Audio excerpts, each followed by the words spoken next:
the top waiver wire running back of the week for me is Kareem Hunt. And I'm getting a lot of pushback on Twitter so far about this, but let's dive into my take. And I'd love to hear your guys' thoughts in the comments here as well. We see Carson Steele. He starts the game, fumbles his second carry, and from that point on, Steele had just 19% of the snaps in this game. Kareem Hunt takes over for 43% of the snaps and a dominant 58% rush share and 8% target share. All three of those leading the team in those peripherals, those usage. He racks up 10.5 PPR fantasy points with 14 carries for 69 yards, a nice near 5 yards per clip on that. He finishes the running back 21 on the week. Now, Pirine was still involved, 41% of the snaps, 22% rushes, 44% of the pass down snaps. That's where we know he's going to butter his bread, is Samaje Perine, that kind of McKinnon role. Annoyingly, we did see Pirine get that goal line touchdown as well. So it is a little bit of a mismatch, a little messy here. But like just last year, we had Kareem Hunt score 9 touchdowns, was 12th in the league there. It's not something he cannot do by any means. It just happened in that game flow that Samaje Perine was in there to cap off the drive. But the Athletics' Nate Taylor did say Hunt has endeared himself to this organization. During his visit, he demonstrated appropriate accountability about his mistakes in his career, and the team is now ready to welcome him back. And again, we saw that. You kind of know with Andy Reid, he just loves and trusts the guys that he can lean upon from the past. He has the system down. It took 1 week. There's speculation it's going to take multiple weeks for Kareem Hunt to get his legs under him. Nope. And he just looked, again, very, very solid in my opinion. And a lot of people, but the CEH, Clyde Edwards-Helaire, is about to come back. Have we watched the same Clyde Edwards-Helaire for the last 3 years? Why would I be overly concerned about this guy coming back if he does at all? I hope his mental health, everything is working out well for him. I'd love for him to rejoin the NFL. Great. That'd be amazing to see. But ultimately, physically, the guy hasn't done anything in so long. I am not worried. I do think this would be Kareem Hunt's job until otherwise stated. Now, we do know Isaiah Pacheco, the latest from Ian Rappaport rap sheet over there, did say weeks 9 to 12 is the speculation that he could be back. There was a point in time where it seemed like it might be a season ender for Pacheco. Now, that does ultimately cap how much I'm willing to spend on Kareem Hunt.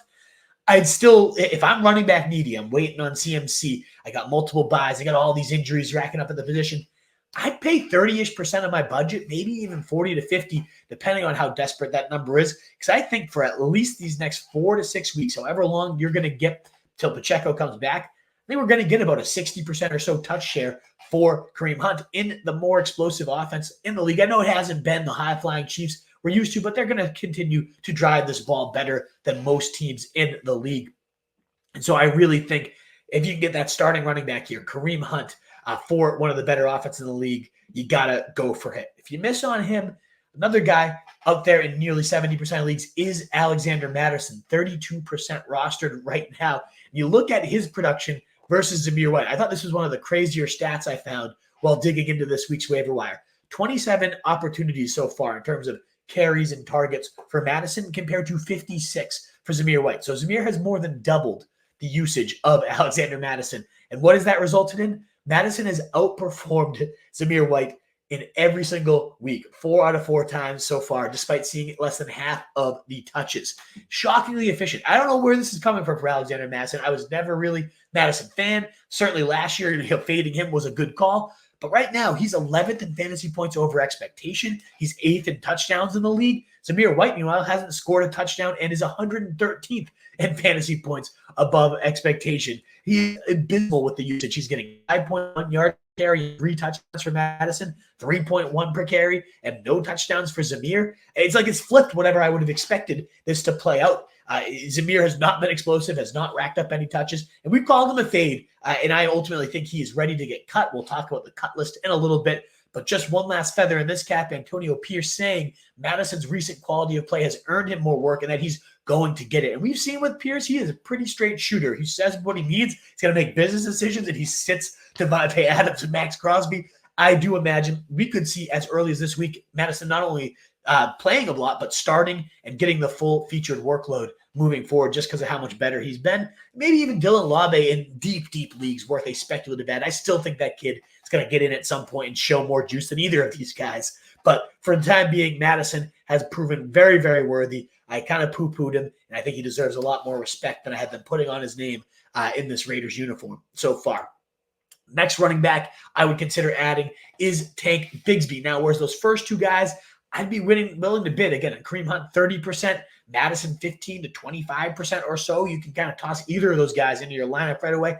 Bigsby is a handcuff with benefits. You could start him if you're desperate. Kind of like a poor man's Bucky Irving in my eyes, the way we can look at him, because he's outplaying the starter. He could potentially even overthrow the starter. This is just a less explosive overall offense and scheme for him. So the high-end upside, even if he does take over, isn't quite what Irving's is, but it's a similar type of narrative we could string together for Tank Bigsby, who's looked really, really good. He's been really only healthy for 2 weeks, week 1 and week 4. And in those games, 32% of the snaps, 39% of the rush attempts. And he just looked really, really solid, explosive, cutting from one side of the field to the next and outrunning the defense. Just a different guy than what we saw last year. The guy that we kind of expected out of college based on the film we had seen. It's really coming to fruition at this point. He averaged 12.9 yards per carry last week, taking 7 totes to 90 yards. And just ultimately, he had 29% of his runs going for 10 or more yards compared to 0 for Travis Etienne. We saw 2 carries inside the 5 for Bigsby, 0 for Travis Etienne. It just seems like there's a little bit of a changing of the guard, maybe not a starting role, maybe not even the majority of the work share, but we're certainly seeing Bigsby become closer to a 40 to maybe even 50% of the workload type of guy here, and just looking significantly better. 8.2 yards per pop on the season compared to 4.6 for Travis Etienne, who's dealing with a shoulder injury. Maybe that's part of the reason, but he's also just not looked good all year. Remember, we did call Etienne one of our biggest busts, one of our biggest fades of the year, and it was because we thought Bigsby could be more involved. But I didn't expect Bigsby to look this good or Etienne to look this bad. It's looking even better than I would have probably expected at this point. And I think Bigsby is, again, like that Bucky Irving poor man's version. Not as exciting, and even in the best case, whether it's an injury, whether he outplays him and takes over the starting role, he won't hit the ceiling that Irving can hit in that Bucs offense. But still, really, really impressive play from Tank Bigsby. You can see at minimum a goal line role becoming much more frequent. I'm on the fence, though. I might even prefer to add Justice Hill, who's only 15% rostered, just because there's also handcuff with benefit upside here. And we're seeing some really nice production, 51, 53, 40, and then the season low, 35% of the snaps this last week. But either way, definitely involved in each and every game plan, no matter what. And despite the season low in snap share, a season high and team high 33% target share for Justice Hill this past week. He has 16% of the targets on the season, second on the team with that number. He's now put up 11.5, 5.2, 7.4, and then 21.6 PPR fantasy points. Was the running back 8 last week was Justice Hill, racking up 4 carries for 18 yards and then 6 targets, catches all 6 of them for 78 yards and a touchdown. And that's not really a fluke. Oh, it's one big game. He had 8 targets in week 1, too. This is certainly a carved-out role. The team gave him a 2-year, $3 million contract, or $6 million, $3 million a year, rather, for Justice Hill. That's good money for a running back in today's NFL. They really like this guy, and he's been right around a 40% player and a really, really key part of the passing game so far. I think he's looked really solid. He's now the running back 24 in PPR fantasy right now, a top 24, a running back 2, based on the numbers he's put up, 6th in total targets among running backs, 3rd in receiving yards at the position. It's a clear-cut, really valuable role here. Plus, if anything does happen to Derrick Henry, yeah, the team would make some moves. I'm sure they'd add another body or 2. But ultimately, I think Justice Hill would be the lead back. And we saw him last year have multi-touchdown days, have some monster spikes. There's some huge upside here to Justice Hill, and the role he already has is, if you're in a pinch, certainly start worthy in those desperate situations as we're hitting these bye weeks here. And another guy of a similar mold there, someone we also talked about last week, is Emanuel Wilson. Now, he's up to 14% rostered, more than the 2% we saw last week, but still out there in the majority of leagues, and we're seeing a positive trend. Now, the fantasy production this week wasn't so great, but he had a season-high 44% of the rushing share. You look over the last 2 games, 56% of the snaps for Jacobs, 41% for Wilson. 41% of the rushes to Jacobs, 36% to Wilson. That's a very small gap here. And then 47% of routes went to Jacobs, where 26% went to Wilson. This is like a 2/3, not even, almost a 50-50 situation right now. And that's what LaFleur has always done. Don't forget, it wasn't that long ago that Matt LaFleur was putting Derrick Henry in a committee with Dion Lewis. It's just how the man operates.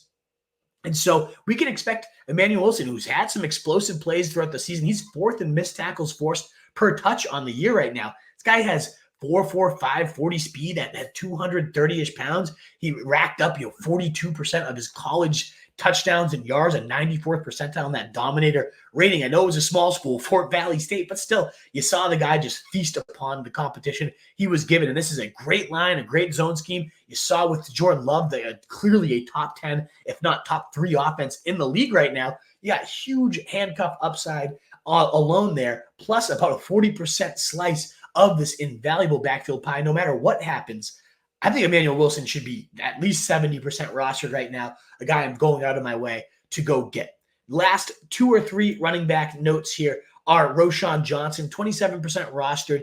He came off, week 3, a nice 12 touch, 4 catch, 62-yard day, running back 27, looking solid.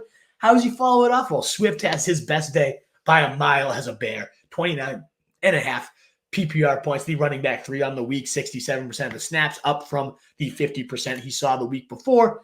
Roschon took the backseat. Now, he still did score a touchdown, still did tally 8.6 fantasy points. Was the running back 31? Not bad. But ultimately, it just Swift does look like he's back from the dead, and it caps the ceiling for Roschon. Nonetheless, though, 3 out of the 4 weeks, we've seen Swift look like a garbage bag. And so it wouldn't be all that shocking if this was a real outlier for Swift. Maybe he did turn the corner. Maybe they found what works for him, and he's just going to be much better moving forward. Probably more likely is the Swift that we saw that we thought was borderline cutterable in fantasy these last couple of weeks. And then Roschon still could get that role elevated. Still a guy I'm willing to stash, a talent that I believe in here, despite hating that line overall. And then the last running back, and maybe the most usable, though, in terms of an immediate plug-and-play, that is Trey Sermon. We had Jonathan Taylor suffer a mild high ankle sprain, which I have no clue what that means. High ankle sprains usually are not mild. So either high ankle sprains, it usually takes at least 3 to 4 weeks to come back. And oftentimes you don't ever fully come back for real. But maybe it is just a mild version. Who knows? It does seem like he might miss at least a game or 2. And so far this year, Trey Sermon is the only other running back on the Colts to log a carry on the season. He's been the clear number 2. They do have Tyler Goodson, 190-pound scat back. But to me, Sermon seems like he'd be in line for what we just saw Zach Moss last year really feast upon. He got fed. We saw Moss putting up 90% snap shares and 80% workload totals. And I really think Sermon would be in line for that, given Tyler Goodson's the only other back right now on this roster.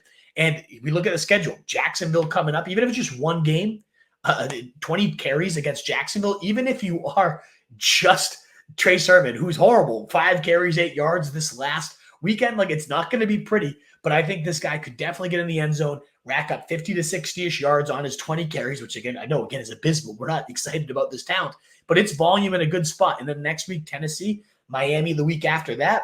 We got 3 straight good matchups. It's a good string of games. So however long Taylor's set to miss, if at all, we're going to get a Zach Moss role for a much less exciting player in Trey Sermon, but volume and good matchups is kind of all you need for a top 24 or so formula at the running back position. It would not shock me at all if Trey Sermon has himself some big days. And that wraps up the running back position.